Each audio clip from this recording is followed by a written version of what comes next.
Hello guys, my name is JP and welcome back to my little Minecraft world here. I thought of a problem with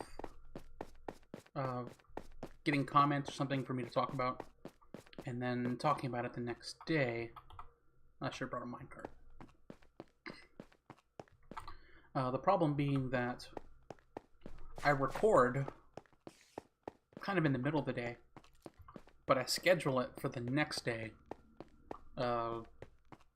Kind of at the end of the day, like 5 p.m., 6 p.m. I think. So there's gonna be a 2-day lag. Like if you leave a comment and expect a reply, it'll be a day or two at least. Just letting you guys know. But on to the first story. The first story, not story of a house, story of this. The first story from 2016, the long forgotten time when things were simpler for some reason and life was vaguely bad. I mean, at least for me. So, any long time, a little longer time, I want to say. Not even that long ago, really. Any fan of mine who's been around for more than a couple of years, there's a surprising few, will know that in 2016, pretty much the entirety of 2016, I was homeless in Denver. I did not have a permanent residence. I had no address.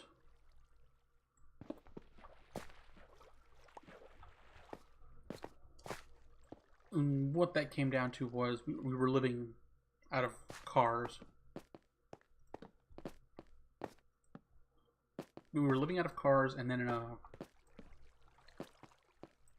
until we were able to get our hands on an RV, because I was working full time for maybe 75% of the time we were in Denver. The rest of the time I was looking for work, or we had just gotten there, or we were just about to leave. And what don't I need? Probably that. Okay. But yeah, I was homeless in Denver for the entirety of 2016, the end of 2015, and the beginning of 2017. And the story there goes... not the story of that. The story I want to tell you relates to when we were living in an RV in 2016. It must have been October. Yeah, it was definitely October. Because it hadn't snowed yet. And I was married. I had a wife at the time, and she was kind of a hothead. You look at her wrong, and she will just go off. And she's also incredibly territorial. So if you encroach on any space that she feels is rightfully hers, which is every space at all times, she will go off on you. And this also applied to while we were homeless. So we had the RV, couldn't find a place to legally park the thing, like an RV park. And mostly because the RV was complete crap. The transmission was shot. It didn't really work that great. Like it was it was a very old RV. It was like a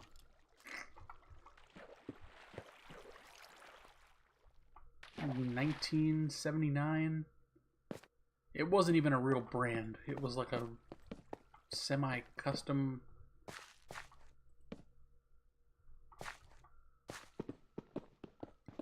But yeah, we had the RV, And we were parked in a parking lot.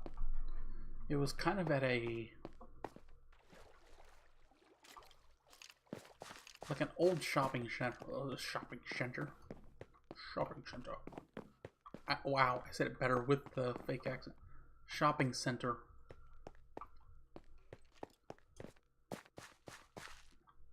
I don't know what used to be there. It just had clearly, like, the main business had been out of business for a very long time, and it left a couple little, like a vacuum cleaning shop and a Chinese restaurant, just standard old shopping center kind of stuff. We were parked there, and wherever we parked, we stayed for like a week at a time, because that thing would barely move. So we were there, and let's be honest, it's Denver. It was completely legal. We were smoking weed, and there were other homeless people living in their cars in this parking lot. And so we'd be sitting there smoking weed, just kind of chilling. And one of the times, like I said, another homeless person staying in the parking lot decided he wanted some of the weed and started kind of harassing us. And instead of ignoring him entirely, which was a completely valid choice, the dude wasn't belligerent or anything. He was just like, "Yo, you've got weed, share." It should have been as simple as no, and that's it, because he'd kind of left it at that. My wife took it as a personal offense, and they started going off on each other, the hobo and her. And I don't want to say that, I don't want to put it as simple as one thing led to another, but the arguing just kept escalating. The dude, like, kind of came up to the door, and I realized that she felt physically threatened, but to be fair, she instigated the whole thing. And she ended up having to pull a sword on the guy, because I had a sword at the time. It was kind of one of those flea market crappy swords that you'd get for maybe $40 or something, like a katana. And she pulls it on this guy and kind of like chases him off with it. She stabs through the little screen window by the door of the RV, chasing him off, and then came out the door, like chased him out the door, and I guess with the intent to chop this dude. So I mean, all I can do at that point is sit back, finish my drink, because I was drinking, take another hit of the weed, and just kind of wait for the police to show up, because that's what I was expecting. Nothing came of it. I think, no, the police did show up. Somebody called them at some point. I mean, that was to be expected.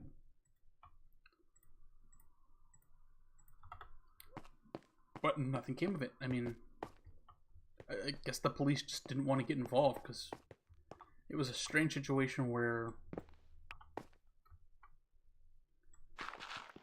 none of us had the legal right to be there. So it's not like a property owner calling cops on a trespasser, or like somebody being assaulted, because nobody was touched ever. She just kind of chased him off with a sword. I mean, the whole thing was just kind of nuts. I mean,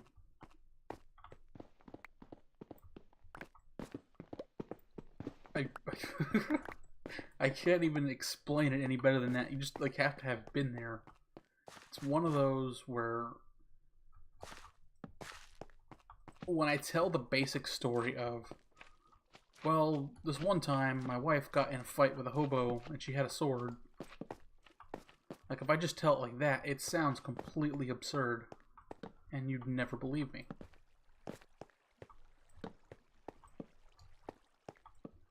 But it is the absolute truth.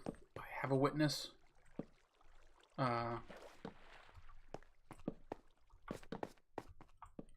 There was a kind of a friend that was staying with us in the RV for a bit. He is my witness. Well, I know his name was Mark. We didn't keep in touch after like a certain point. But I mean, he was he was the witness. He was sitting right there in the RV with us, drinking and smoking weed, and when all of this crazy shit went down. And get this slime.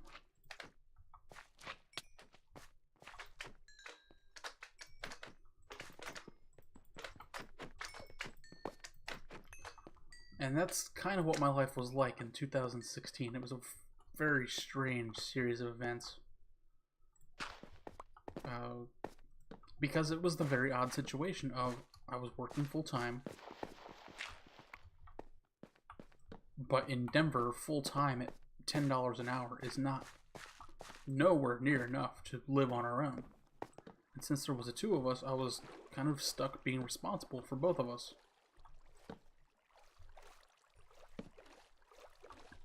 Like, any money I made needed to cover whatever we both needed. Food, water. We spent a lot on, like, heating in the winter months because, like I said, the RV barely ran. The generator didn't work. You couldn't, like, run the engine and just turn on the heater or something because it didn't work well enough to do that.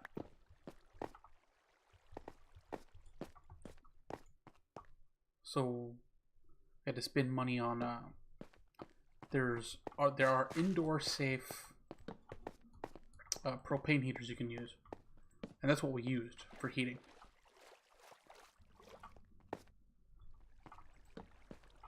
Oh, this mine never ends.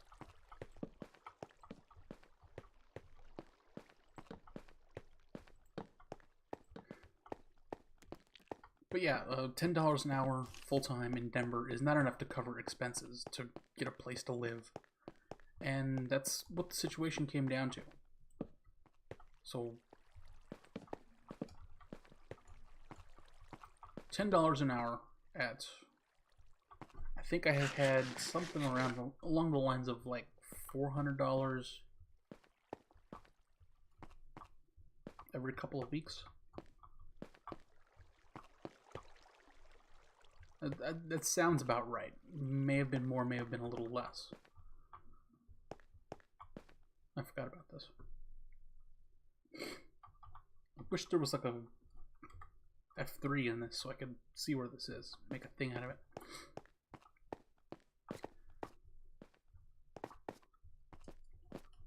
But yeah, I mean, $800 a month, $900 a month at most is not enough to cover food, rent,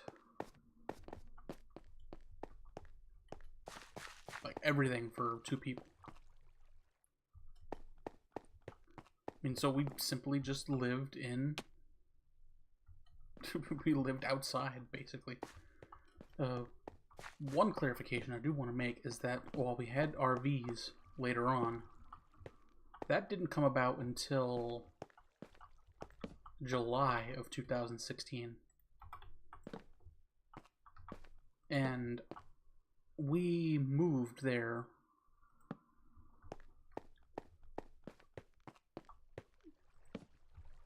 in October of 2015.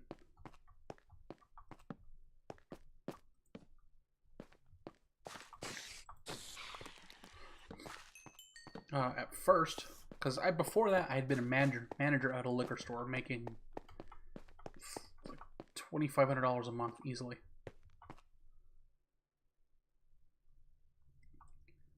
And that was more than enough. So I mean, I had a new-ish car.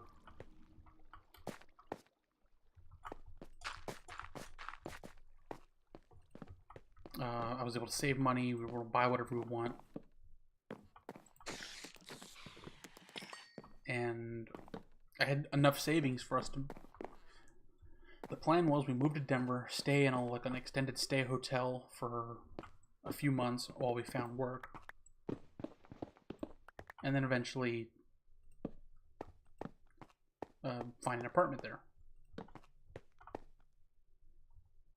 And we never found work, or at least I never found work fast enough, because I did eventually find the work, like I said, but by then we'd already been out in the streets, because I didn't get hired until May, like right at the beginning of May. And I mean, by then we had already been living in just an SUV for, I mean, 3-4 months at least. Because we stayed in the hotel until the end of January, like beginning of February. So, I mean, yeah, at that point, anything was an improvement over living in an SUV.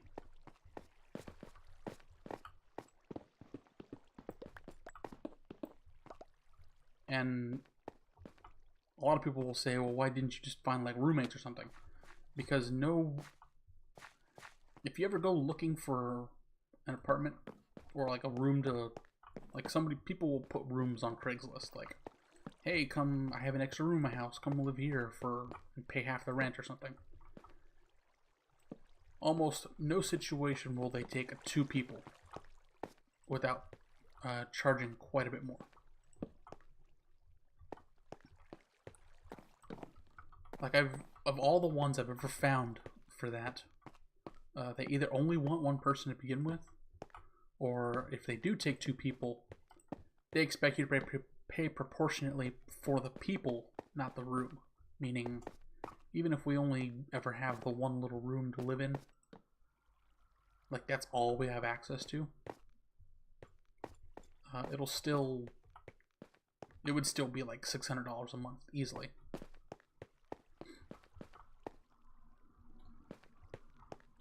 And that's the low end. I mean, 600 is what it's like for 1 person in Denver.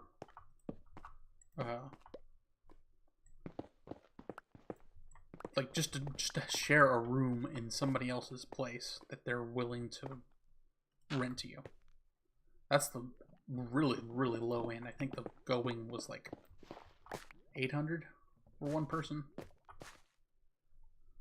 I mean, that was just completely not doable on that income. And she basically refused to work. She is convinced, for whatever reason, that she is disabled, despite being otherwise socially maladjusted is what I'd call her. She's an asshole, but is otherwise intelligent, physically capable, and can work. She just didn't want to anymore, for whatever reason. I mean, I kind of get that. Nobody really wants to work. But, I mean, when we're living out on the streets, I would hope some consideration would be taken for the fact that we could not afford for her to not work. But that's what it came down to.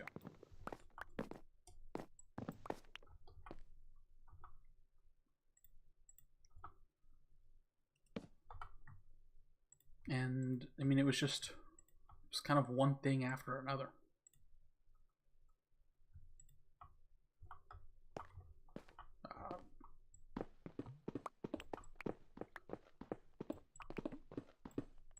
Like, despite everything, it wasn't terrible, because, I mean, we did have the cars to stay in. We weren't, like, physically sleeping out on the street, like, under a bridge or in a tent in a park or something like you see like what goes on now, basically. It never got that bad.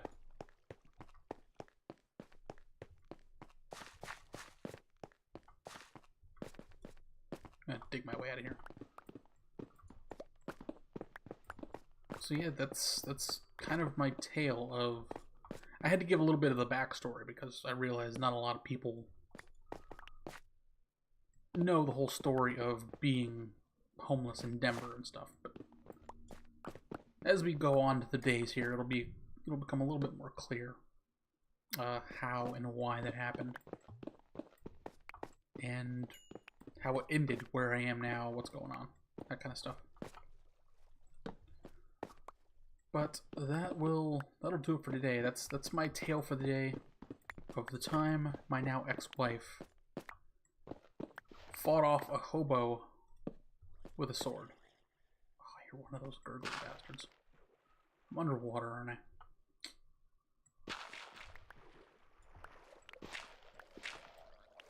Yep. Don't know where I am. But that'll do it for today. I'll find my way home. I have a compass. And if you have a suggestion for the next story, or the story 2 days from now, I suppose, feel free to leave a comment. If you want to hear, like, if you're familiar with me in any form, know kind of my stories already, want more detail on anything, like I said, want me to do anything here in Minecraft, or just want to see a different game, any game I've played on the channel ever, really, I can play now just fine. Like I said, that'll do it for today. Thank you guys for watching.